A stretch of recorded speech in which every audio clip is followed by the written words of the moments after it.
being the villains of the story. Let's watch how these 6 police officers disgraced their badges. Number 6. Daniel Holtzclaw. Daniel Holtzclaw, an ex-Oklahoma City officer convicted of rape and other charges after he preyed on African-American woman over 6 months, was sentenced to 263 years in prison, as recommended by the jury, according to his attorney.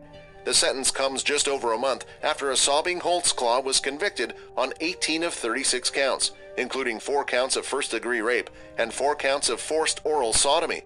Prosecutors said Holtzclaw selected victims in one of Oklahoma City's poorest neighborhoods based on their criminal histories, assuming their drug or prostitution records would undermine any claims they might make against him. Then, he would subject them to assaults that escalated from groping to oral sodomy and rape, according to the testimony of 13 victims. Holtzclaw, whose father is a police lieutenant on another force, waived his right to testify. 2 of those women shared their stories with media, recounting horrific memories of being forced to perform different acts by a serial rapist with a badge who was supposed to protect and serve. Attorney Benjamin Crump, who represented the families of Trayvon Martin and Michael Brown, has criticized the media, asking, "Where is the national outcry for their justice?" Crump praised the sentence Thursday, saying it was a landmark victory. Defendant is guilty of the crime of sexual battery and set punishment at 8 years. Procuring lewd exhibition. Defendant is guilty of the crime of procuring lewd exhibition and punishment is set at 5 years. Defendant is guilty of the crime of forcible oral sodomy and punishment is set at 20 years. Forcible oral sodomy.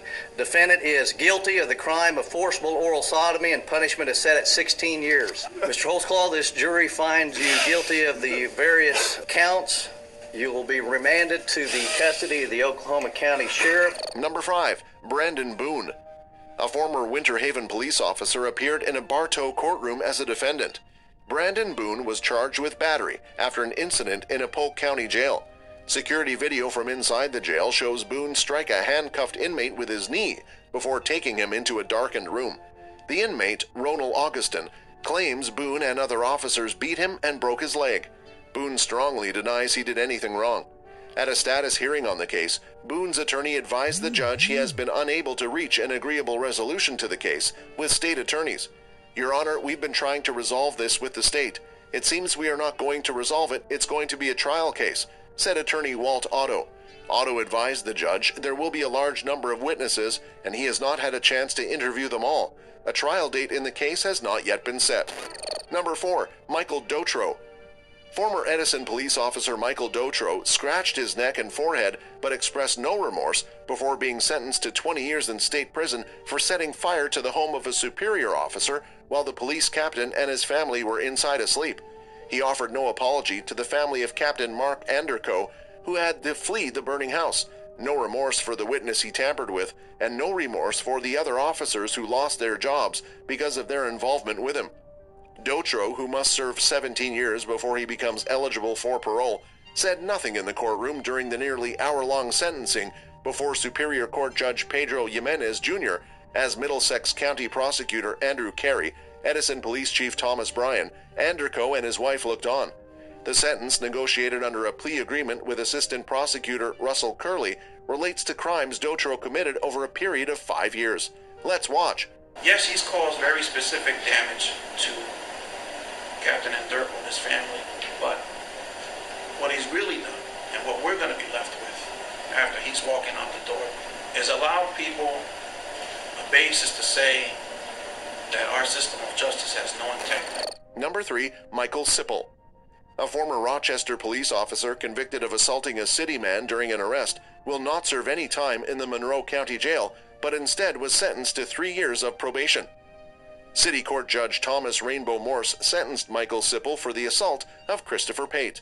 Morse in May convicted Sipple of third-degree assault, a misdemeanor. Sipple punched Christopher Pate in the face during a May 2018 arrest. Sipple and his partner had wrongly identified Pate as a burglary suspect. Pate suffered a facial fracture. Sipple contended that Pate initiated a physical confrontation and resisted arrest. Morse spoke for nearly 90 minutes before imposing the sentence, explaining in detail why he concluded that Sipple's use of physical force was excessive. "You should have restrained yourself that day," Morse told Sipple. But the judge also spoke at length about the impact of post-traumatic stress and how it clouded the actions of both Mr. Pate and Officer Sipple on the day of their confrontation. Let's watch.